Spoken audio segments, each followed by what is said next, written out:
Hello guys, magandang araw. Sa mga naghahanap ng maa-applyan trabaho abroad, ang Skyborn International Agency ay hiring guys.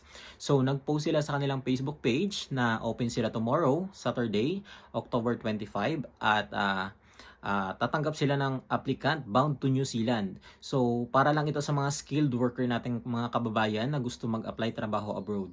So ang hiring nila guys is carpenters, construction technician, scaffolder, steel fabricator, and waterproofer. So kung kayo po ay pasok sa kanilang job hiring at may experience kayo, kailangan dito guys may experience, at least 2 to 3 years experience, relevant experience. So kasi ang binabasihan dito ay yung experience talaga. So kung kayo po ay may experience dito sa mga job mention na mention dito, so this is your chance. So pwede kayo mag-walk-in sa kanilang opisina bukas at yung ano guys, requirements na kailangan dalhin, ilalagay ko sa comment section para po makita ninyo.